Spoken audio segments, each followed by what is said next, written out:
Okay, today we're going to be going over CPAP, which is used for patients in respiratory distress. It's a positive pressure that helps air movement get it in deep into their lungs. So Mike is going to be our patient, Tyler's going to be helping out, and we're going to demonstrate the steps. Basically, this is used for people who are in respiratory distress. A lot of times they have pulmonary edema, which is fluid in their lungs. So what you're going to hear when you have a patient like this is you're going to hear kind of what we call wet lung sounds, where you can just hear them kind of fluid in the lungs. A lot of times they either have pulmonary edema or what is known as CHF, congestive heart failure. So if a patient has a history of CHF and they're having trouble breathing, a lot of times this is one of their major treatments that's going to help them out. So what we're going to do is we're probably going to be getting dispatched for respiratory distress. Mike's going to tell us that he is having a little bit of trouble breathing. Sometimes you need to use a stethoscope. Sometimes in severe cases it's so bad you can just hear it as soon as you walk in the door. So what you're going to do is listen to his lungs.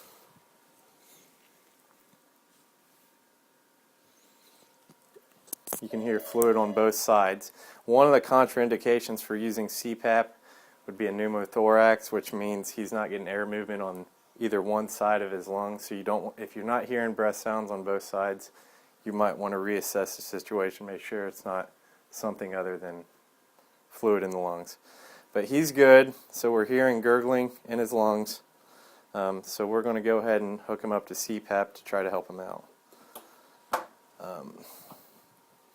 Basically what he's doing over here is hooking the CPAP unit into an oxygen bottle. You can hear once you connect it, the oxygen is already on. Basically what you do from this point is, this patient's going to help us out a little bit, but you put the mask up to the patient's face. You want this seal going from the bridge of the nose down to the chin, and it's really important that you get a good seal. So you're going to, if they can, that's great if the patient can hold the mask up to the face, but sometimes they can't. You might have to have somebody hold it for him. But he's going to help us out and hold it to his face. So what Tyler's doing is putting the head strap on. Basically, all this does is prevents Mike from having to hold the thing on his face the whole way to the hospital. So what you do is you want it tight, but not too tight. You don't want to make the person anxious, because they start getting too much anxiety from feeling like they can't breathe. That's going to screw the whole system up. So you want it tight enough to get a seal, but not tight enough to make them claustrophobic.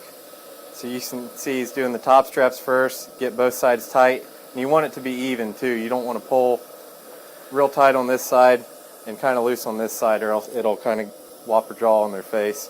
So once you get both of them tight,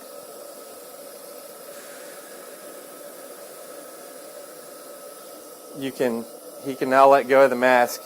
And you kind of want to make sure it's getting a seal. As you can see, Paul asked the patient if he was okay, make sure he's getting plenty of air movement. If they're real anxious, try to calm them down and try to tell them to take big, deep breaths. This is going to help, because a lot of people don't like the feeling of a mask on their face. So Mike said he's doing better. What you want to do is you want to assess his respirations now. Is he working harder to breathe? It should be a lot easier for him to breathe. So you should see his pulse ox going up, things like that. If he's not, sometimes what can help these patients is what we call a nebulizer, which is basically a breathing treatment of albuterol and Atrovent. And what it does is it just dilates all the vessels of the lungs, pretty much just opens them up.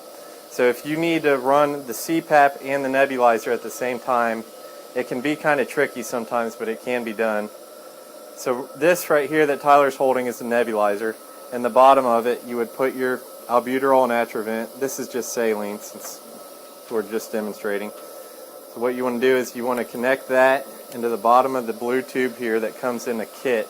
It actually comes in a kit to go with the CPAP. So once you do that, you connect. This also needs to have its own oxygen source, so it's connected to the oxygen bottle, as you can see down there. Once you do that, you're going to have to temporarily disconnect this mask here. Good. And he should still be able to breathe. It's just going to cut off the oxygen, but you can see he can still get air movement through there. And then that piece goes, the blue piece goes inside of the white tubing. Make it like that.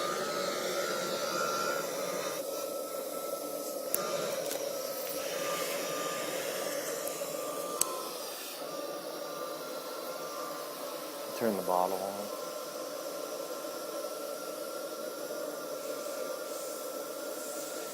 So then you want to turn the oxygen onto the nebulizer, and you can see the nebulizer here is actually, that's what it's supposed to do. It's supposed to aerate the medicine down there. So now he's getting the breathing treatment as well as the CPAP, which should really improve his condition.